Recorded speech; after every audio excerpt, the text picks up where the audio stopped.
And thank you, dear ones. Thank you for breathing with me. I believe that even though we are physically distanced from each other, when we breathe together, we become one. Since March, when COVID hit, I've learned that I need to take the time to breathe, to be calm. And over the summer, there have been so many events that have happened that it's hard to even know where to begin to pick up my thoughts. I'm sure many of you are feeling the same way. We Unitarian Universalists find our sacred texts through many sources, one of which is the spiritual teachings of earth-centered traditions, which celebrate the sacred circle of life and instruct us to live in harmony with the rhythms of nature. And I think it is through stories that we can begin to get a sense of the magnitude of what we are facing and begin to make meaning out of it. And so the Sky Woman's basket story is one that I just loved because it helps me begin to make sense of what I'm seeing in the world right now. It helps me to gain a different perspective on what is going on and what is ours to do. So I want to take you back into that story and ask, why did you suppose Sky Woman left? If you remember, she didn't even bother to speak a word to this person that she had lived with for many years. She simply put on the lid of her basket and left. And as I said, some say she left because the man, her husband, had broken a promise to her. And that makes sense. It's one perspective that ties the story together well.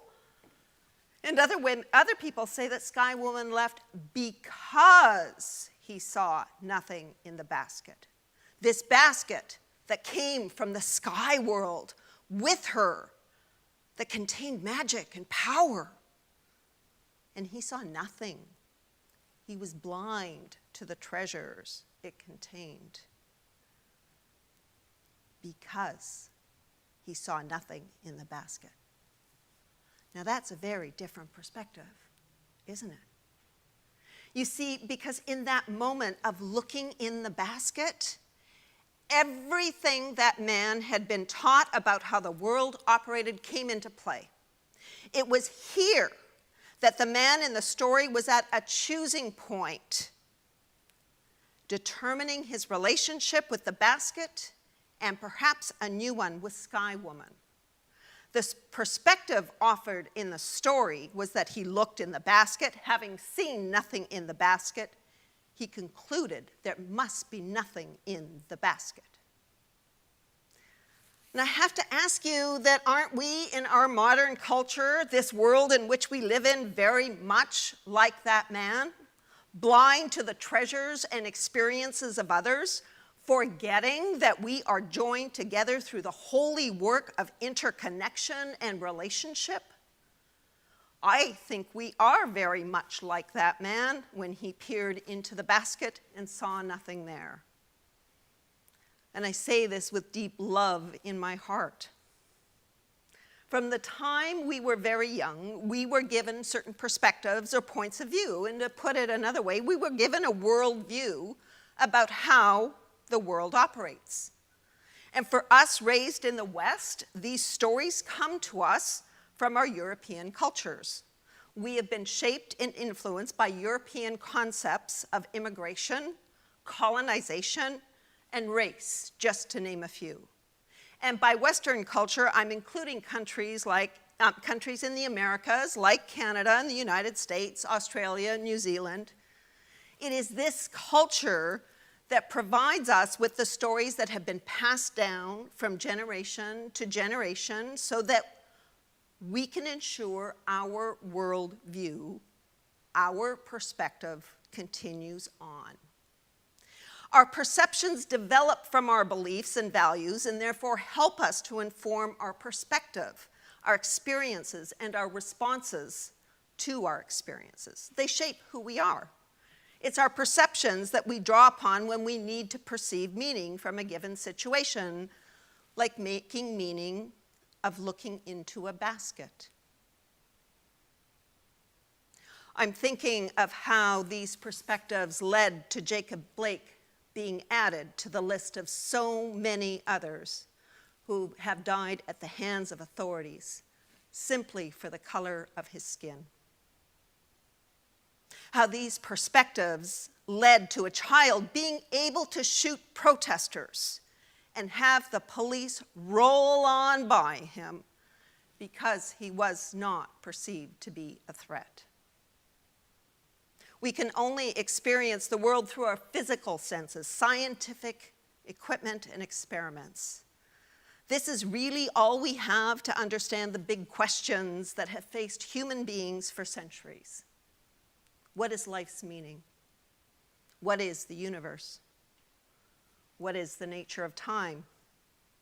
It is for this reason that understanding how we perceive has become a critical element in theories of biology, psychology, epistemology, and cosmology, just to name a few. Biology tells us that perception varies by species, yet the process of perception is identical.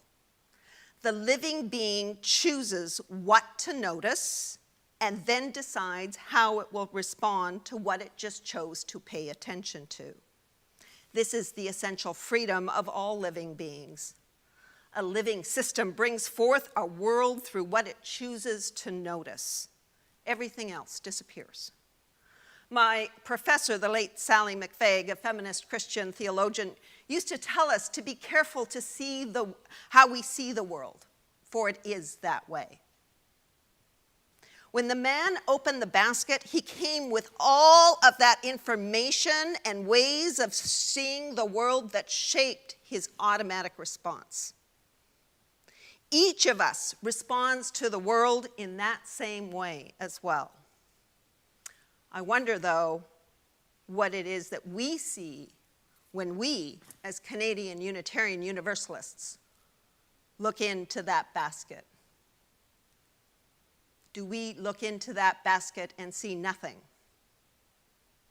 How much of the world goes by unseen because we do not have the eyes to see? I can't breathe. Another death in Portland last night. The toppling of a statue. There are things now in the world that are demanding to be seen. They've always been there, and it seems somehow that the pandemic has laid them bare for all to see, if we have the eyes to see. According to a recent article in the Globe and Mail, it has shown us how much we depend on the backs of the people whose labor, time, and bodies we deem to be worth at or around minimum wage, but without whom we cannot make it through the crisis without. This destabilizing effect of this pandemic has laid bare the economic inequality on which our society functions. The pandemic has managed to slow down the machine of capitalism to lay bare class disparity, the resistance to universal income, systemic racism, the militarization of the police, and the rhetoric of the current political climate. I mean, the man in the story could have chosen another perspective when he looked into the basket and saw nothing. I mean, after all, the basket came with Sky Woman and her sisters, so what was so important about it? Was it truly empty, or was there something in there that the man could not see from his perspective? From all of his years of conditioning to see the world in a certain way. From all of our years of conditioning to see the world in a certain way. Now, if he had taken time to wonder, that would have been the beginning of a relationship to the basket and perhaps even to Sky Woman. It would have created the possibility of an expanded perspective of who he is in the world. If he had. If he had taken the time to wonder, to engage holy curiosity, that held at its core the central idea that he was one with and connected in love to Sky Woman. To remember that he was in relationship with her, and through that connection, open up other possibilities for other ways of knowing and being. I wonder if the story might have had a different ending. We shall be known by the company we keep, by the ones who circle around to tend these fires. We shall be known by the ones who sow and reap the seeds to change a life from deep within the earth. It is time now. It is time now that we thrive. It is time we lead ourselves into the well. It is time now, and what a time to be alive. In this great turning we shall learn to lead in love. In this great turning we shall learn to lead in love. We shall be known by the company we keep, by the ones who circle round to tend these fires. We shall be known by the ones who sow and reap the seeds of change alive from deep within the earth. It is time now.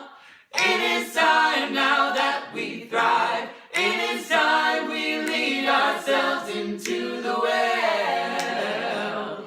It is time now, and what a time to be alive. In this great turning we shall learn to lead in love. In this great turning we shall learn to lead in love. We shall be known by the company we keep, by the ones who circle round to tend these fires. We shall be known by the ones who sow and reap the seeds of change alive from deep within the earth. It is time now. It is time now that we thrive. It is time we lead ourselves into the well. It is time now, and what a time to be alive. In this great turning we shall learn to lead in love. In this great turning we shall learn to lead in love. In this great turning we shall learn to lead in love. In this great turning we shall learn to lead in love. Yay. In this great turning, we shall learn to lead in love. As Canadian Unitarian Universalists, we hold 7 principles, and an 8th one is in the process of being studied. Our 7th principle holds our respect for the interdependent web of existence of which we are a part. For me, those strands in that interdependent web are made of love. Those strands of love remind me that we are one. It is love that connects us and holds us all together. And right now, love is calling to us to look into that basket and to call into question all that we have been taught about the world. Love is calling us to look into that basket and begin to wonder why we can't see more, to begin to see anew, to open our eyes to the treasures of others and the experiences of others. Because I believe if we truly hold love in our hearts as we peer into that basket with curiosity and humility, we can obtain a clearer sense of reality. We can begin to let go of what was and perhaps just maybe and maybe begin to see the world as it truly is. We begin to shift our perspective and begin, oh, dear ones, merely begin to unravel all that keeps us bound to the ways we've been taught to see how the world works, and begin to see and honor that there are other ways of knowing, other ways of experiencing the world that have been harmful to those with brown, black, and red bodies. We adopt new perspectives about how the world works and our place in it. We learn to truly be alive in this great turning and learn to truly see the world. My dear ones, this is doable. We can do it. We can change our perspective and begin to see again with holy love in our hearts. Our Canadian Unitarian Universalist aspirations call us to do that work. We are called to be deeply connected, striving to foster healthy relationships amongst and within UU communities, with the broader world, and with all life. We are called to be radically inclusive, striving to create hospitable, diverse, multicultural communities. We are called to be actively engaged, striving to work joyfully for a just and compassionate society, experimenting with new forms of community. These aspirations demand that we not only respect differences, but that we recognize that none of us can see the situation clearly enough to act well on our own. We basically see more when there are more of us seeing. We know more when everyone's perspective is sought and incorporated into our learning. This means we need to learn how to slow down, to think, to settle in, to breathe, to stay present,